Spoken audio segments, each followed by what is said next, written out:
It was a lovely early morning on Baker Beach in San Francisco. I was walking along with few others on the beach and the majestic Golden Gate Bridge before us. It felt like just another glorious day in paradise until I spotted something, a stingray, stuck on the sand. It might have been a Pacific cownose ray, but whatever it was quite a surprise. At first I thought, how wonderful! But my thoughts quickly migrated to how sad it was to see such a magnificent animal out of its element. I took it for dead, but then saw it move. It was alive! It was occasionally flapping, though it was also apparently dying. In this state, as with much of nature towards the end of its cycle, the creature was both beautiful and ugly, both terrific and terrifying, awesome and awful. I knew not to touch it, with its stinger periodically swinging back and forth, but also knew that it needed to be saved. Spotting a little city vehicle by the dunes, I immediately ran across the beach over to the two workers who were cleaning up garbage and explained the desperate situation, trying not to pant too much. They seemed to take it all in, yet there was very little reaction and almost no movement. Certainly no movement towards solving this crisis. But they finally agreed to come over and have a look. I ran back to the shore where the stingray remained and waited, now with a few other onlookers, for the little vehicle and the two workers to slowly putt over. They didn't actually take very long, but it certainly felt like eternity. A ray or a fish out of water probably feels akin to a person stuck underwater. Even a minute can be an extended period of suffering. Just when I thought they were going to get their gear and spring into action, they took out an old dustpan, a large garbage bag, and a pair of very worn gloves, handing them to me. I certainly didn't mind helping out. In fact, I wanted to.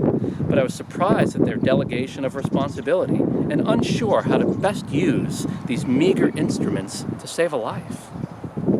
I quickly realized it wouldn't be easy with these inappropriate tools. The handle of the metal dustpan bent with the weight of the stingray and wet sand, while the black plastic garbage bag kept folding on itself, and I couldn't slip it under the ray. I continued to wear the gloves, but wasn't sure why. I needed to switch gears. I used the dustpan to scoop ocean water to pour onto the stingray, who was drying out, suffocating, and clearly in distress.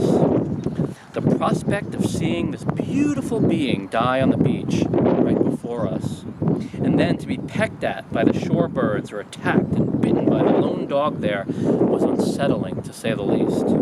The prospect of saving it and seeing it rejoin its ocean community pushed me forward. I again asked the workers for a shovel. Seemingly nonplussed, and as if they had never heard of this possibility before, they casually said there was one not too far away. I used the time they were gone to keep pouring water on the stingray as it was looking up at me with its big, round eyes. Each bulging eye, the size and look of a dark marble, seemed to be a planet, in and of itself, a world within I could only imagine. There is no way to know what the stingray was thinking, but I'll never forget that look. Sensing its fear and pain, it made me think of the millions and perhaps billions of other beings that are violently snatched from the seas each year for food, with many tossed back dead or dying as bycatch. Another instance of collateral damage in our self-defeating war against nature. Returning minutes later in their little vehicle, I borrowed the workers' long-handled shovel, scooped the stingray up, it was quite a bit heavier than I expected, and brought it into the ocean. Some mixture of excitement, pride, and fear washed through me with the water over my cold, wet feet. In some ways, I felt completely alone, performing a sacred task, yet I was simultaneously intimately connected to the entire world.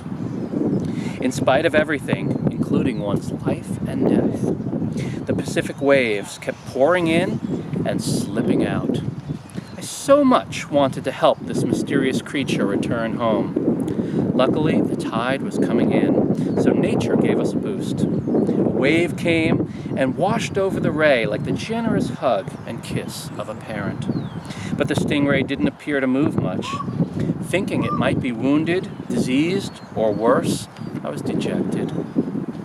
Perhaps, even after my best efforts, it wasn't to be. At least I thought the ray would be back in the ocean to complete its cycle there, the way it's supposed to be, instead of on the beach. Another wave came in, again washing over it. After getting over its shock, and perhaps regaining its strength, the stingray finally flapped and swam away to freedom. I felt so good cheering it on from the shore, knowing that it was going to be a great day.